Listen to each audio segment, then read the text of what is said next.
Sa wakas mga idol, nangyari na nga po ang inevitable. Expected na nating mangyayari to na matetrade talaga si Dame. Pero halos lahat naman siguro tayo ay hindi ine-expect na sa Milwaukee Bucks siya mapupunta. Pero yan na nga, ang full trade ay makukuha ng Bucks si Lillard at makukuha naman ng Suns ay 4 na players sina Jusuf Nurkic, Grayson Allen, Nasir Little at Keon Johnson. And para naman sa Portland, sina Jrue Holiday, DeAndre Ayton, Toumani Camara na rookie draft pick ng Suns, isang protected 2029 first round draft pick galing Bucks at try to swap sa kanilang pick sa 2028 at 2030 draft, unprotected din. Finally matapos ang ilang mga buwan na trade na nga po itong si Lillard, and para sa akin syempre ay upgrade to.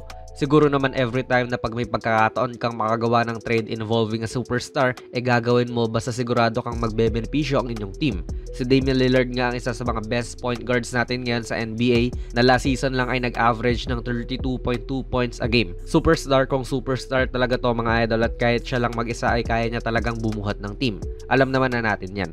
And ipapares mo pa yan kaya sa virtually ay unstoppable sa ilalim, makakagawa talaga sila ngayon ng isa sa mga potent na 1-2 punches sa liga, if not ang pinakamalakas pa nga. Mabigat ang pedigree ni Dame kahit na siya lang mag-isa.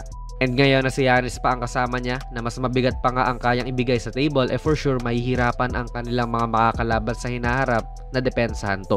Buo pa rin naman ang kanilang core at si Middleton at Lopez ay hindi rin naman nasama sa transaction, which is a plus para sa Bucks. Dahil siguro sa trade na ito mga idol mukhang masasatisfy na si Giannis sa manatili sa Milwaukee, dahil medyo nagpaparinig na nga ito na maaari siyang umalis sa team kung mararamdaman niyang hindi na committed ang Bucks sa winning. Dahil sa move na ito, parang mensahe na rin to ng Bucks front office kay Giannis na committed nga silang manalo for the next 3 to 4 years with this duo. Para sa akin malalagay mo na talaga sa early favorites tong Bucks ay panalo ang isa pa parating na season.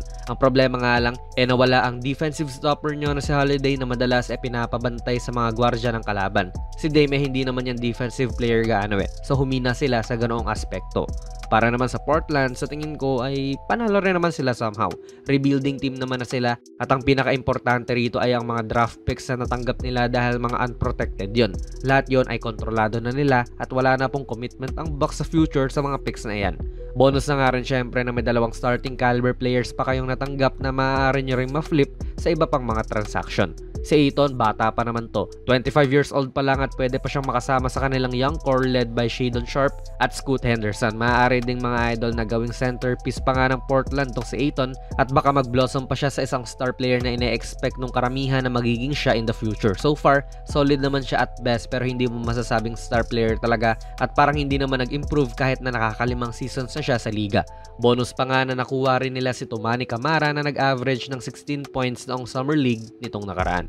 And sa Suns, ito medyo na-trickyhan ako. Siguro may nakita sila kay Nurkic na hindi nila nakita kay Ayton kaya pinalagan na nila ang trade na ito. Or baka gusto rin nila gawin dahil nakuha pa nga rin nila si Grayson Allen na isang solid role player. Isama na rin natin si Nasir Little na pwedeng maging lockdown defender nila. Pero injury prone po itong si Nurkic out of the 310 possible regular season games na pwede niyang laruin sa huling 4 na seasons niya sa NBA, sa 153 lang siya nakapaglaro. So half of the time ay injured lang talaga siya. Di hamak na mas madami pang nalaro si AD na dramatically mas kilalang injury prone pa nga. 194 games ang nilaro niya sa kaparehas na panahon na yan. Pero when healthy, solid big man din naman po itong si Nurkic, at baka sumuko na lang talaga sila kay Ayton matapos na rin syempre nung underwhelming niya na performance ang playoffs nitong nakaraan. Medyo hindi ko rin gets ba't pumalagang Suns dito, pero yun nga, baka gusto na lang nila mag-move on. Kayo ba mga idol? Sino sa tingin nyo ang nanalo sa trade na ito? Ilagay nyo lang po ang inyong mga komento sa ating comment section down below. Kung nagustuhan nyo po ang ating video ay pipindot na lang idol ng like button, mag-subscribe ka na rin sa ating channel, at ako nga pala si Jonas PB, and as always, hanggang sa muli.